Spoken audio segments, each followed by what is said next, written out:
இன்னைக்கு நம்ம பார்க்க போற படம் டானாக்காரன். இப்ப ஸ்டார்ட்டிங் சீன்லயே நம்ம ஹீரோவ காட்டுறாங்க. அவர் பேரு அறிவு. அறிவுக்கு போலீஸ் ஆகணுன்றது சின்ன வயசுல இருந்தே கனவு. அவரோட அப்பாவோட ஆசையும் அதுதான். அங்க அவர் மாதிரியே போலீஸ் ஆகணுன்ற கனவோட பிஆர்எஸ் ட்ரைனிங்க்கு நிறைய பேர் வராங்க. அதுல வயசானவங்க நிறைய பேர் வரத பார்த்த அறிவோட ஃப்ரெண்டு இவங்களுக்கெல்லாம் யார் வேலை தந்தாங்கன்னு சொல்றாரு. அவங்க எல்லாரும் 1982லயே செலக்ட் ஆனவங்க. அதுக்கப்புறம் ஏற்பட்ட ஆட்சி மாற்றத்தாலையும் சில அரசியல் பிரச்சனைகளாலையும் 15 வருஷத்துக்கு அப்புறம் தான் அவங்களுக்கு ட்ரைனிங் போட்டிருக்காங்கன்னு அறிவு சொல்றாரு. அவங்க போன ட்ரைனிங் சென்டர்ல ஈஸ்வரமூர்த்தின்னு ஒரு ட்ரைனிங் ஆஃபீஸர் இருக்காரு. அங்க அவரை பார்த்து பயப்படாதவங்க யாரும் இல்ல. அவர் ட்ரைனிங் பெருசர் தாங்க முடியாம அங்க நிறைய பேர் இறந்தும் போயிருக்காங்க. யார் தலையிலும் முடி இருக்கக்கூடாது, இந்த டைமுக்கு தான் சாப்பிடணும், இந்த டைம் தான் தூங்கணும், பாத்ரூம் உட்கார டைம் வரைக்கும் இவர் சொல்ற மாதிரி தான் எல்லாரும் கேட்கணும். எந்த ரூல்ஸையும் ஃபாலோ பண்ணாம இவர் இஷ்டத்துக்கு ட்ரைனிங் கொடுக்குறாரு. அதை மீறினவங்களை ரொம்பவே சித்திரவதை பண்றாரு. அது மட்டும் இல்லாம 350 பேருக்கு போதுமான பாத்ரூம் இருந்தும் வெறும் 5 பாத்ரூமை மட்டும் தான் கொடுத்துருக்காரு.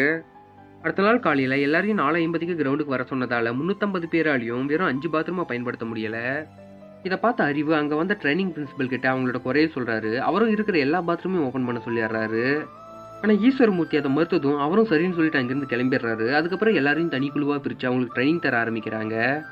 நம்ம அறிவு அந்த ஈஸ்வரமூர்த்தியோட ஸ்குவாட்ல வந்து மாட்டிக்கிறாரு. எல்லா வருஷமும் என்னோட ஸ்குவாடு தான் பரேட்ல மெடல் அடிக்குது, இந்த வருஷமும் நான் தான் அடிப்பேன்னு அவர் ஸ்குவாட்ல இருந்த 82 பேட்ச்ல இருந்த 7 பேரையும் கிரவுண்ட்ல எதுவும் பேசக்கூடாதுன்னு சொல்லியும் பேசின அறிவியும் ஒன்று சிஐடி கிட்ட சொல்லி ஸ்குவாடை மாத்திக்கோங்க, இல்லைன்னா கிளம்பி ஊருக்கே போயிடுங்கன்னு சொல்லிடுறாரு.